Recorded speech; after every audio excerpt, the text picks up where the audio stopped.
So I don't remember whether we have taken this problem or not.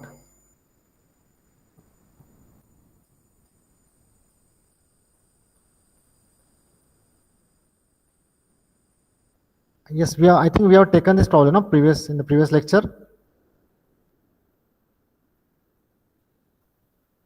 Yes or no? Yes, sir. Okay, whatever may be the thing. So the pressure is 2.5 bar. Condenser pressure is 2.5 bar, and we have a condenser pressure is 9 bar and evaporator pressure is 2.5 bar. We have been given the properties at these two pressures. So what we have to find out? We have to find out the theoretical coefficient of performance. If the actual coefficient of performance is 0.65, the theoretical one, calculate the net cooling load per hour if the referent mass flow rate is 5 kg per hour. I think we have seen this problem. We have seen this problem. So this problem we have not seen. Okay. So we'll go to this problem. Uh, so a simple refrigerant R134A, the heat pump R134A heat pump for space heating operates between a temperature limit of 15 degrees centigrade and 50 degrees centigrade. So here we have been given a temperature. So either you have been given a temperature or pressure. So this data is given. So heat is required to be pumped is 100 megajoule per hour. So it is a heat pump is there instead of refrigerator. It is a heat pump which is used to pump a heat of 100 megajoule per hour. Means per hour we have to admit 100 megajoule per hour of heat. The dryness fraction of refrigerant entering the find out the dryness fraction of refrigerant entering the evaporator. Second, the discharge temperature assuming the specific heat of vapor 0.99. And third, the theoretical piston displacement of the compressor. And fourth one, the theoretical compressor power. And fifth one, the COP of the heat pump. The specific volume of refrigerant R134A saturated vapor at 15 degrees centigrade is 0.041 meter cube per kg. The other relevant properties of refrigerant are, so properties are given. Okay, so here at a given saturation temperature, the pressure is given. This is called as a saturation pressure. At 15 degrees centigrade, Psat is 4.8. At 50 degrees centigrade, Psat is 13.18. So this is the data about the enthalpy, that is the sensible heat, HF. So at 15 degree, it is 220. At 50 degree, 271. This is the Hg, that is total heat. It is 413 and 430. And this is SF, SF and SG. If you require SFG, SFG if you require, it is SG minus SF. SFG means what? Latent entropy or latent heat. So this table we have been given. Okay. Now the heat required is given, which is required to pump 100 megajoule per hour. First we have to find out the dryness fraction of refrigerant entering the evaporator. So this is we have to find out, and then discharge temperature of the refrigerant assuming that specific heat of vapor is 0.99. So first two questions, what we have to find out? We have to find out X4, that is a dryness fraction of refrigerant. And second question, we have to find out T2, the temperature, discharge temperature of the refrigerant at the end of a compressor, or at the outlet of the compressor. So think first how to find out X4, and then we'll go for T2, and then we'll see the other points. Now this is the pH and TS diagram. So what we have been given, T1 is given. T1 is equal to T4, that is temperature inside the evaporator. It is remaining same if you observe the TS diagram, which is given 288 Kelvin. So it is 15 degrees centigrade. Convert it into Kelvin, it is 288 Kelvin. Then T2 dash is equal to T3, that is given 50 degrees centigrade. Add 273, we are getting 223. So these are the two temperature limits we have given: 220, 288 and 323. Okay, so T2 dash is equal to T3 is equal to 323. T1 is equal to T4 is equal to 288. So this data we have been given.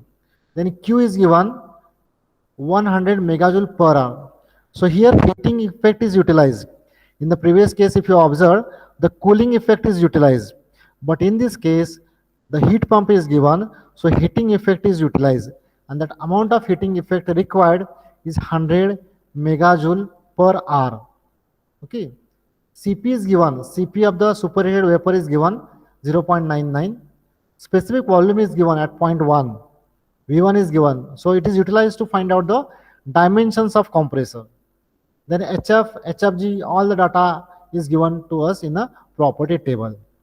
Now we'll see how this dryness fraction at point 4 is determined. X4 is determined. Okay. So to find out this X4, we'll write the formula of H4, enthalpy at point 4. At point 4, the refrigerant is in wet condition. The enthalpy of wet refrigerant is given by HF4 plus X4 into HFG4. HFG4. At point 4, what is the temperature? 288. So at 288 Kelvin, we have to refer this data. So we can write the formula of X4 now is equal to, this term will take on the left hand side. So it becomes H4 minus HF4 divided by HFG4. HFG4. So I will move to next slide. Okay. So from this equation, we'll get X4 is equal to H4 minus HF4 divided by HFG. ठीक है? H4 minus HF4 divided by it as, so I will go to the TS diagram. Enthalpy at point 4 is equal to,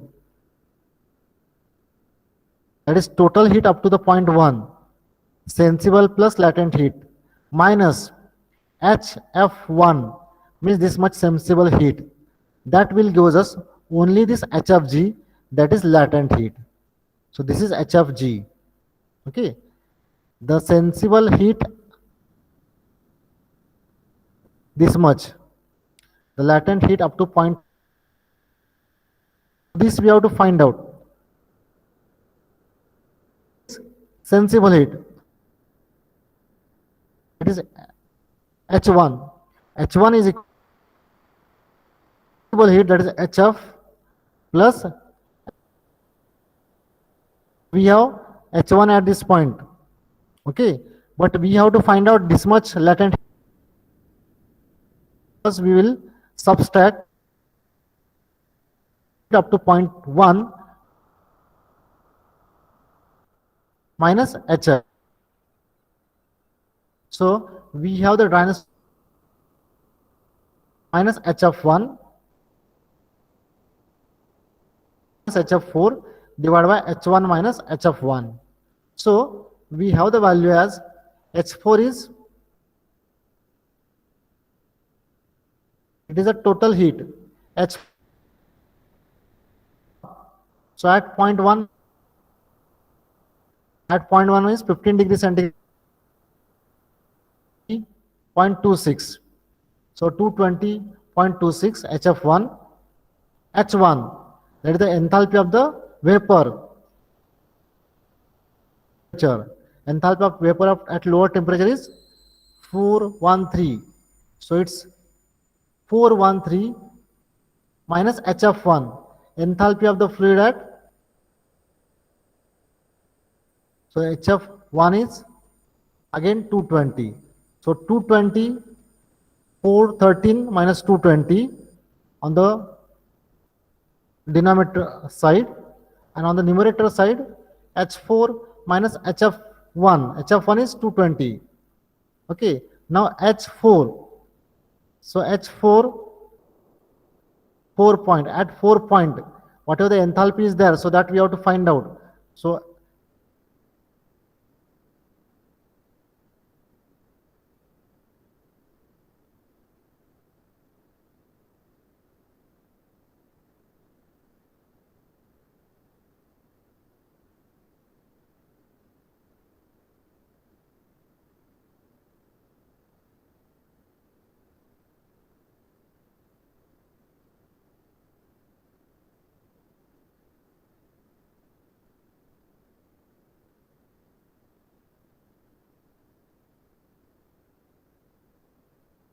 271.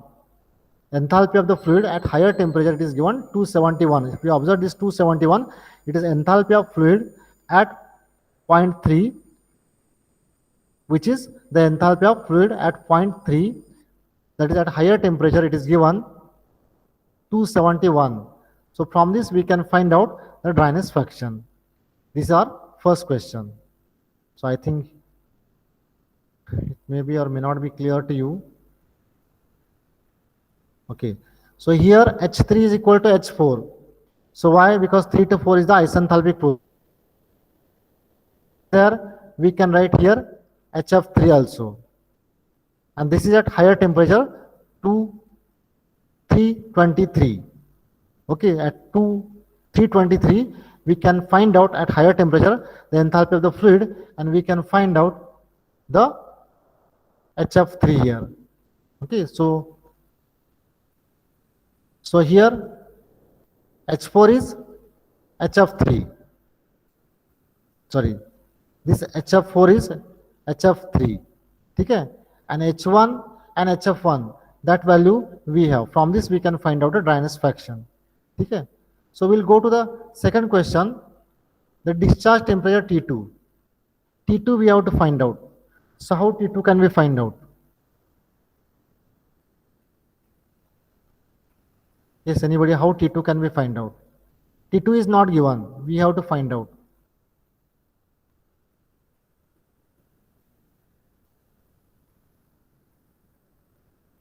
Yes, anybody? We have to use the process 1 to 2. We have to use the process 1 to 2. So how T2 can we find out?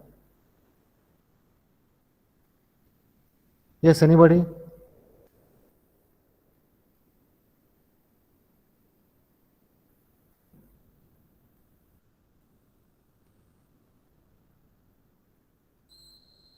Now to find out T2, what we have to do? We have to equate the entropy. We have to equate the entropy. Since S1 is equal to S2. S1 is equal to S2 because it is isentropic compression process. So since S1 is equal to S2, we can equate the entropy at 0.1 and 0.2. Okay? So I will go back to the property table. S1 is equal to S2. S1 means lower 15 degrees centigrade, 0 degrees centigrade. So at 0.1, the working medium is vapor. So Sg at 15 degrees centigrade is 1.74. So 1.74 is equal to, now S2. S2 means entropy of the superheated vapor.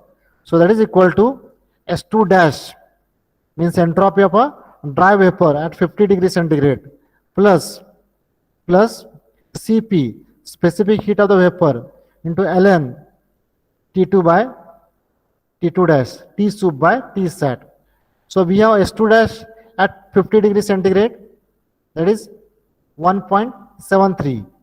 So 1.74 is equal to 1.73 plus Cp of the superheated vapor, it is given. Cp of the superheated vapor is given 0.996. So substitute here into ln of T2. So T2 is given, sorry, T2 dash is given.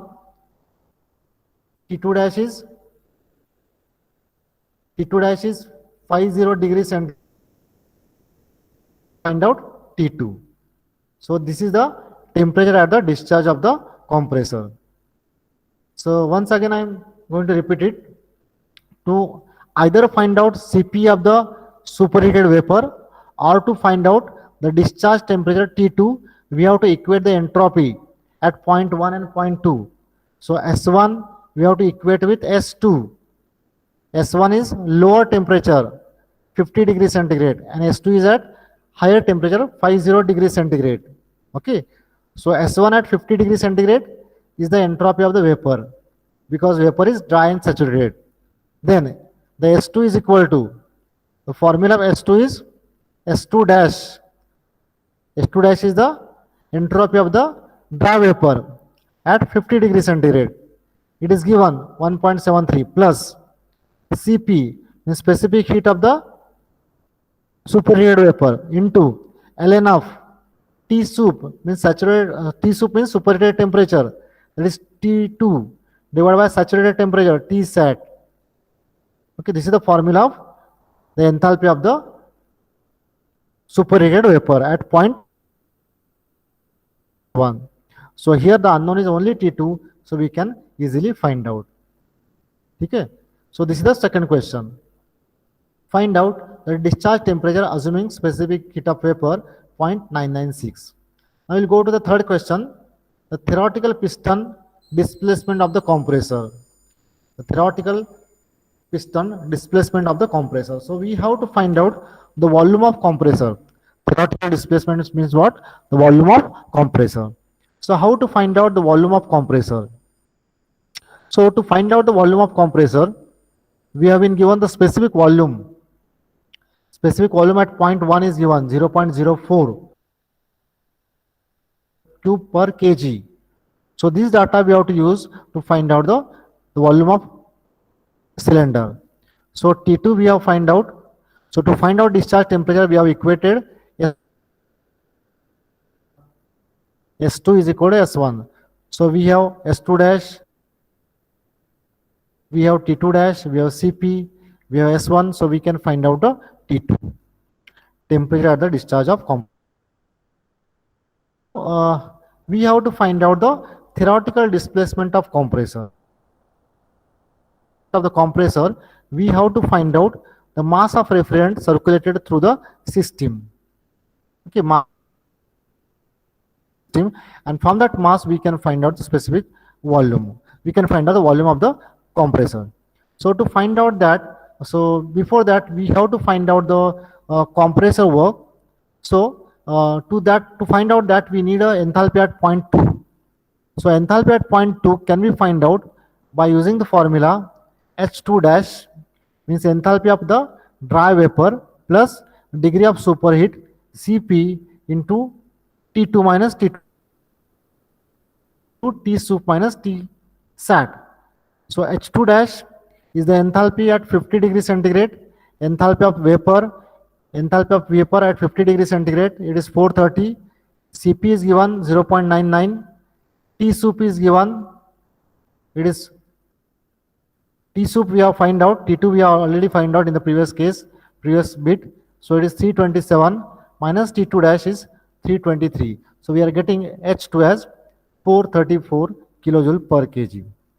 Now we have given the 100 kilojoule of heat per hour that we have to supply to a given room to have a comfort combustion.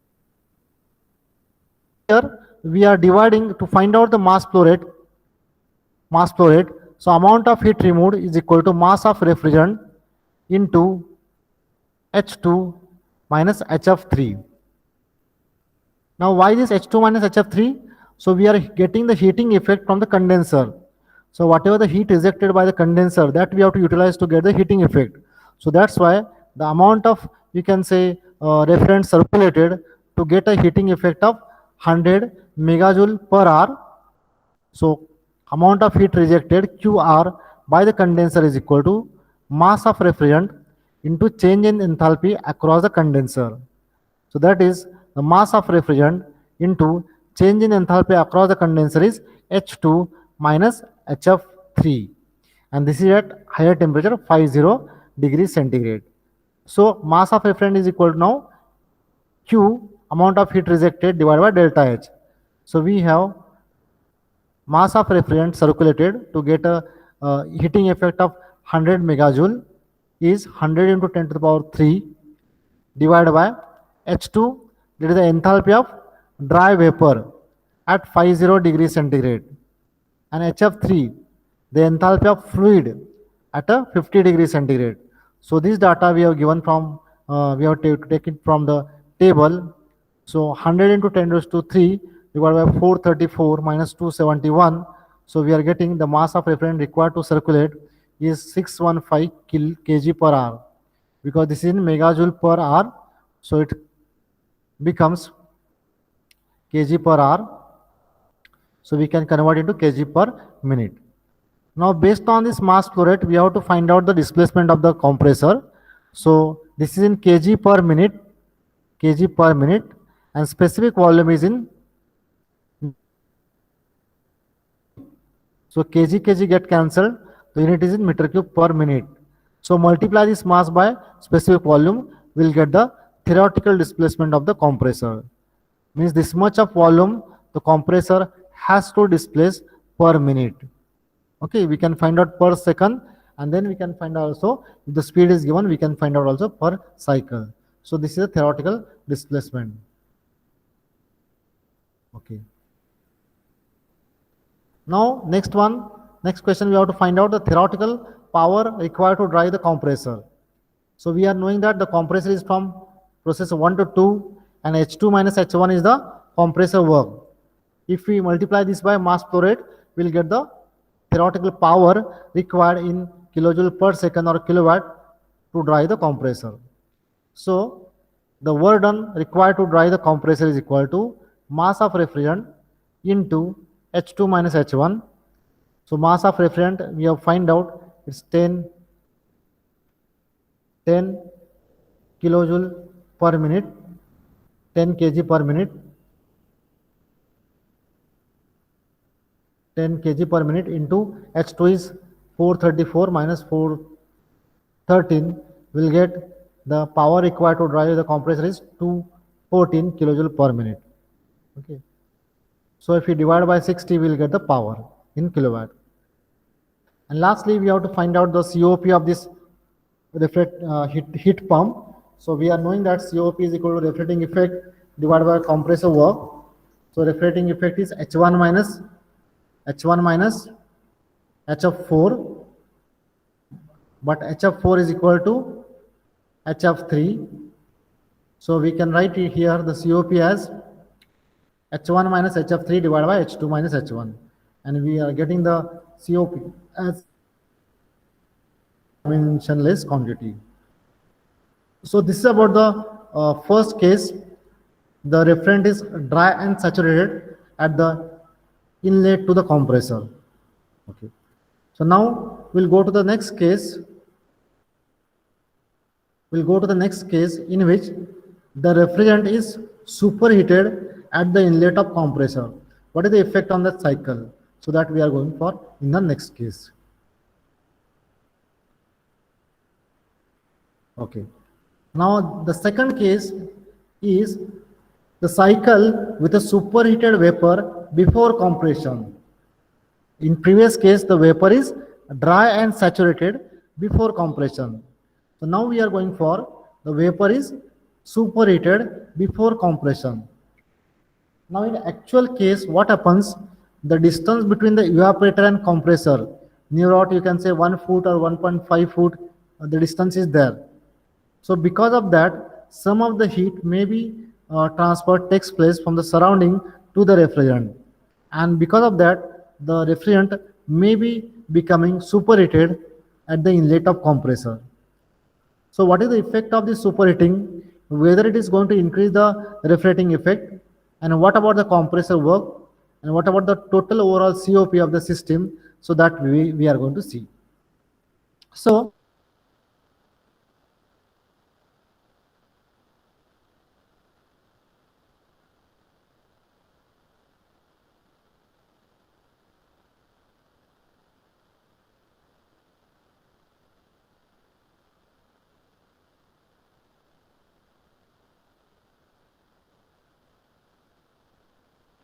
ऐकू येत नाही sir.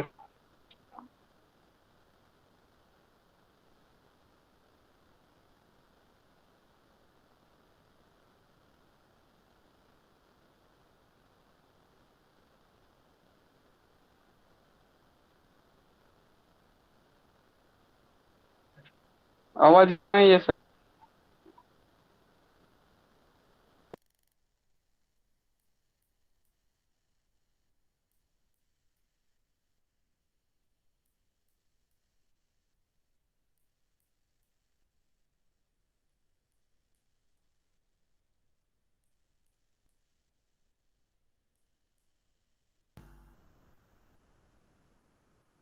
Hello, आवाज येतोय आता? आता येतोय sir. कधीपासून येत नव्हता आवाज? आता 1 सेकंड अगोदर सर थांबला. ओके ओके, ठीक आहे. Now listen here.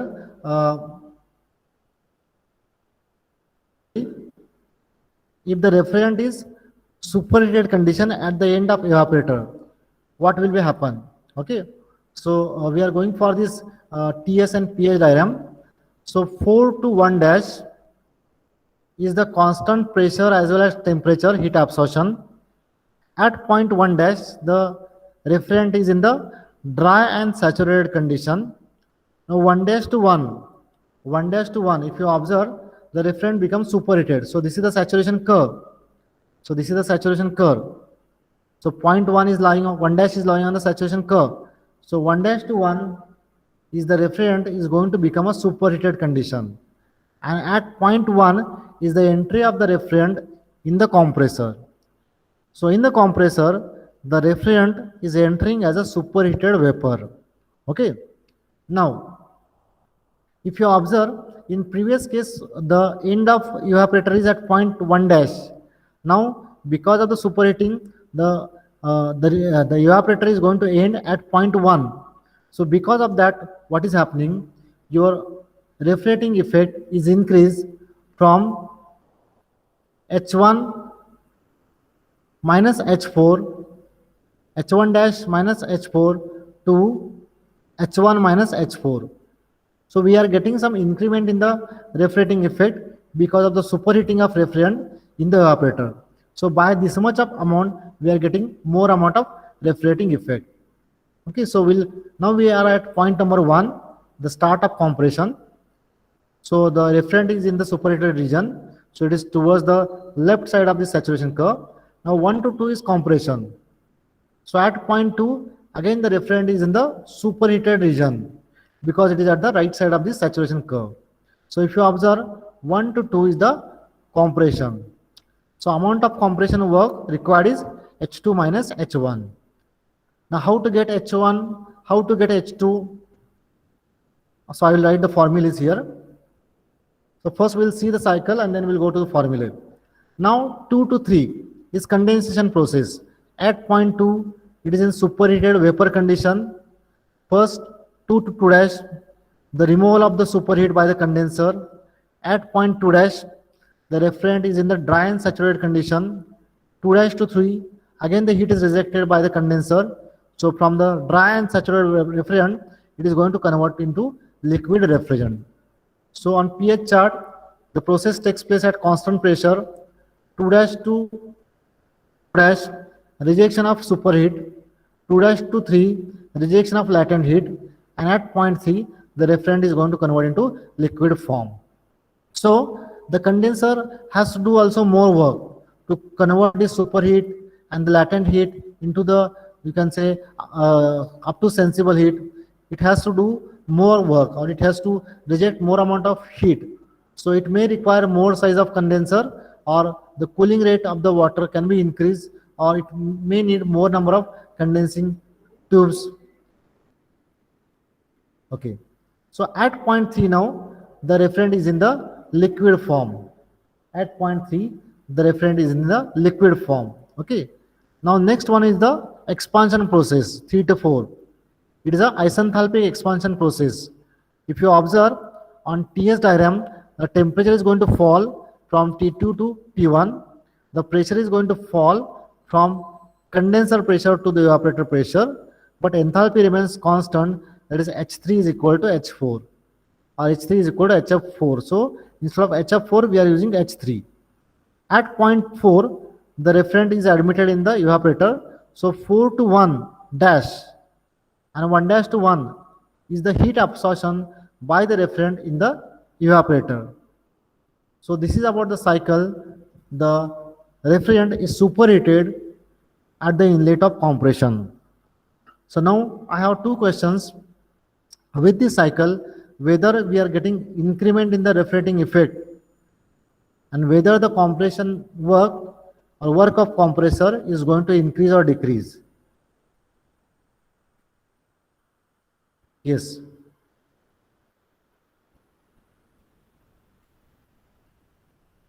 Yes, anybody can answer. whether the refrigerating effect is going to increase or decrease, and compressor work is going to increase or decrease.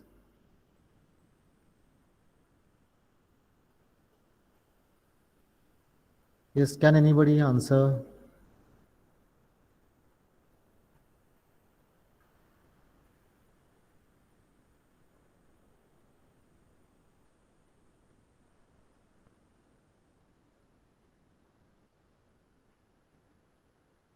Yes. Okay. So now here the refracting effect is increased. The refracting effect is, we are calling it as RE is equal to H1 minus HF4. But instead of HF4 we are writing HF3. So that is equal to H1 minus HF3 is the refracting effect. Enthalpy at point 1, it is here, minus enthalpy at point 4. But enthalpy at point 4 is equal to enthalpy at point 3. Okay, so in previous case, the RE is equal to H1 dash minus HF4. So we are getting some increment in the refracting effect in case of vapor is superheated at the end of evaporator. So H1 dash minus H4 is the RE in previous cycle. In the present cycle, by area under 1 dash to 1 is the increment in the refracting effect we are getting. Okay? Now next about the compressor work. In previous case, the compressor work is H1 minus H2. From here the line is starting. H1 minus H2. So this is the compressor work.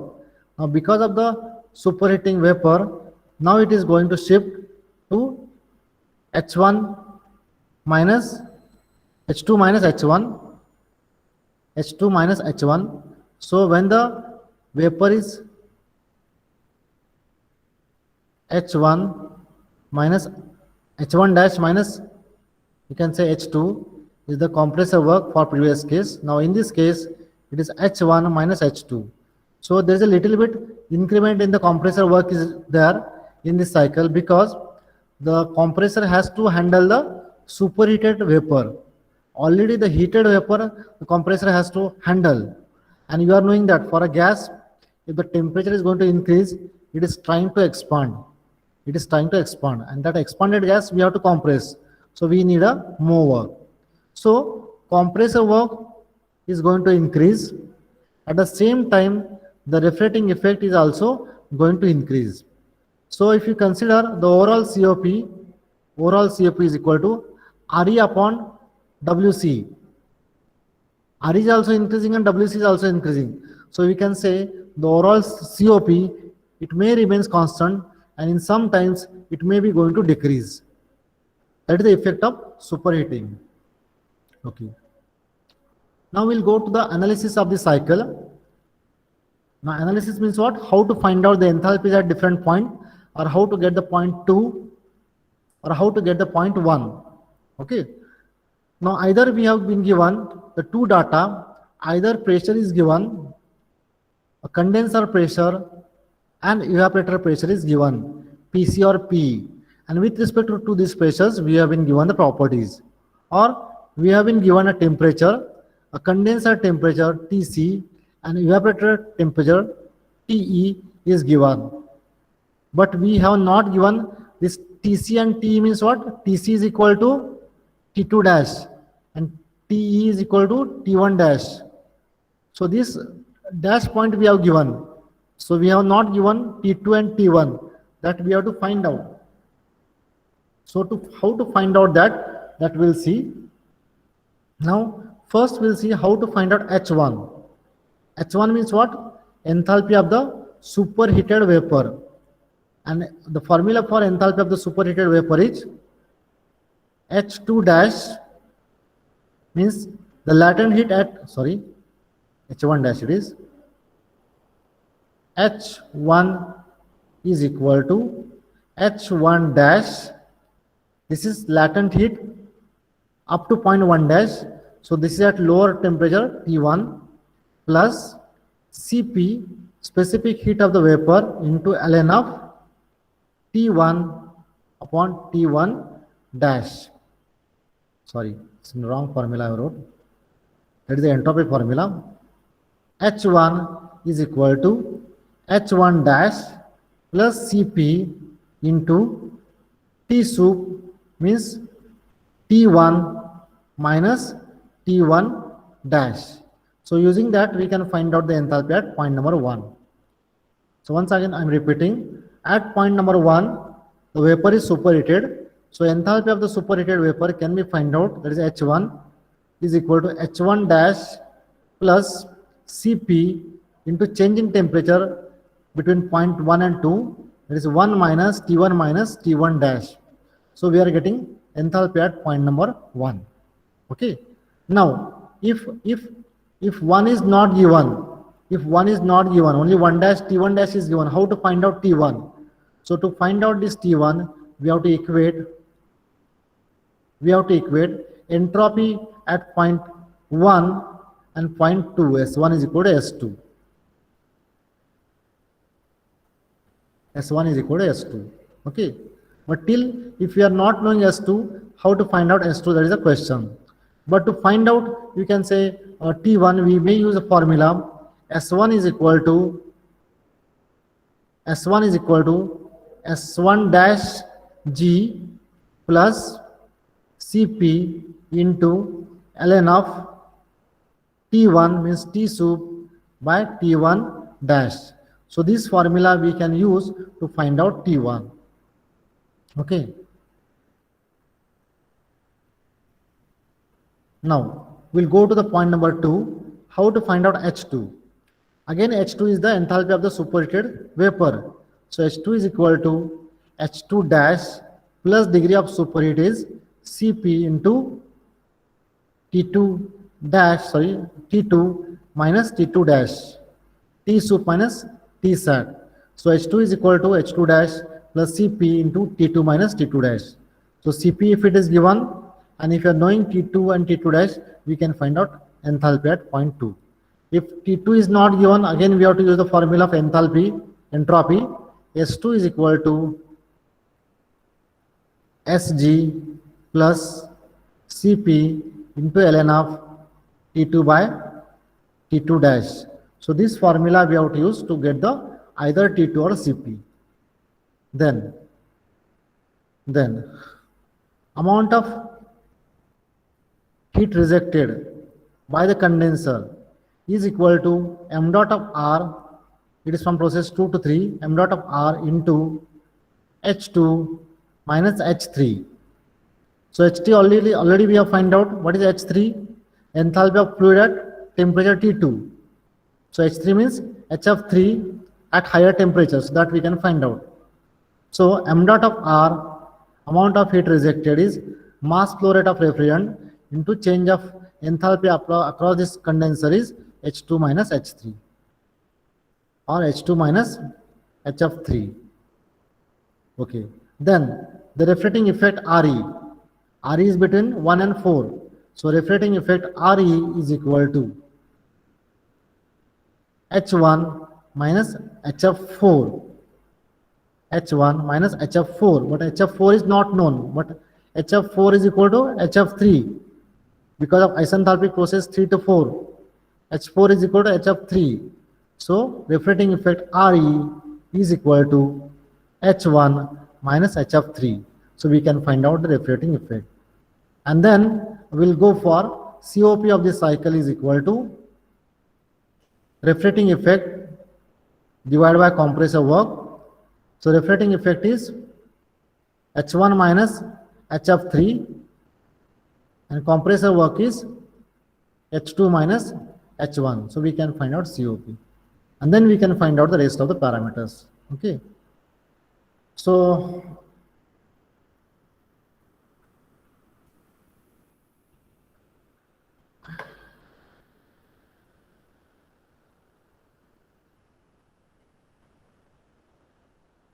So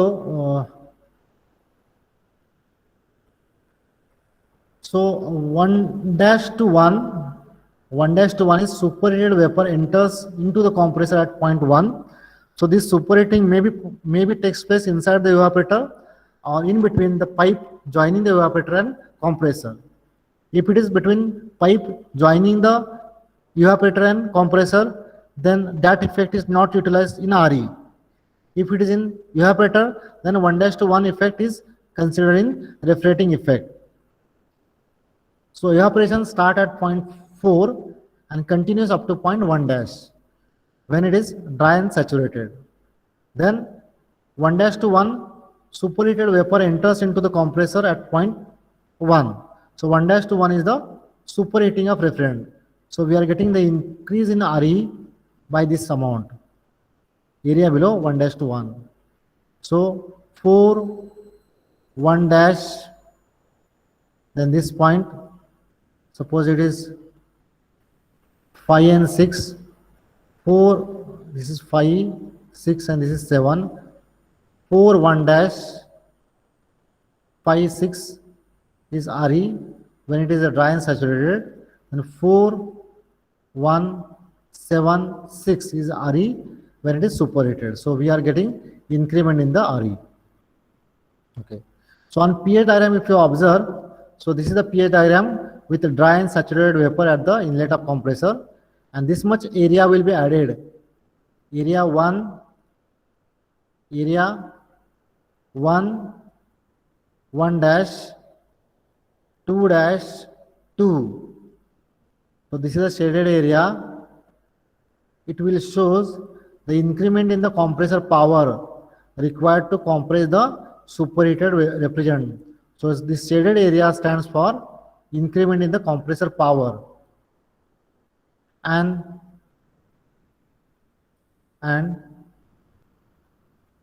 this area below 1 dash, it will give us the increment in the refracting effect.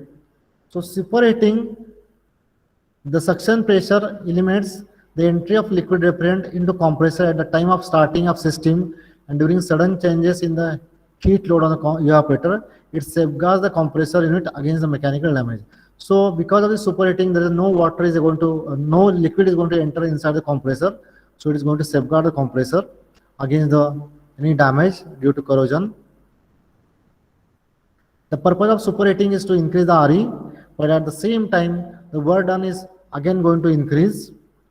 So overall effect of this superheating is to have a low COP compared to dry saturated cycle. The heat rejected in the condenser increases from H2 minus H3 to H2 dash minus H3. Hence, the condenser size or tubing or amount of working medium required is going to increase.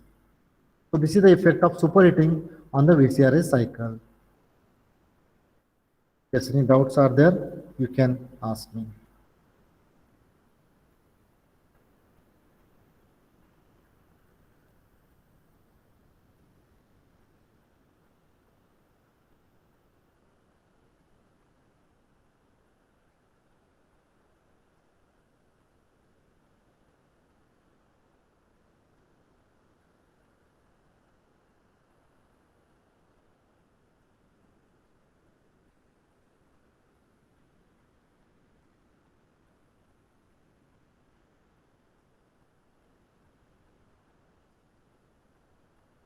Yes, any doubt?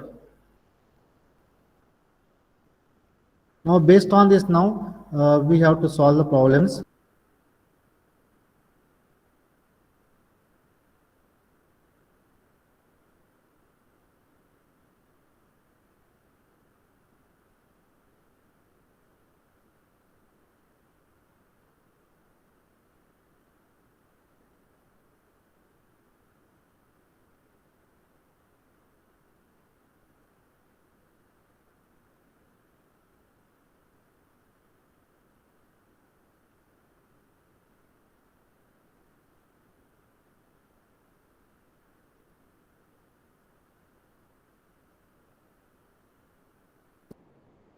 Hello. So we'll stop here.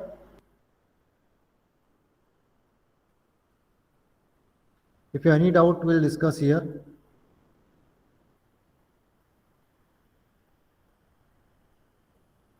So mark your attendance using the Google form. Yes, any doubt? Yes, Ajinkya. Ajinkya, yes sir. आवाज येतोय ना माझा का मधनं cut झालेला परत? नाही sir, येतोय. Okay. Yes, so have you received the material, all the material related to unit number 1 via mail? Have you seen the mail? Yes, sir. Yes. So you check your mail, all the PPTs and Kurmi Gupta book as well as PH chart I have sent you via mail. So we'll plan a C on the unit number 1 and 2 combinedly. Okay, we will not take one C per unit. So 2 units combined C we are going to take most probably next Saturday. Okay. So you mark your attendance and we'll stop here. We'll see you on tomorrow. Thank you. Thanks a lot.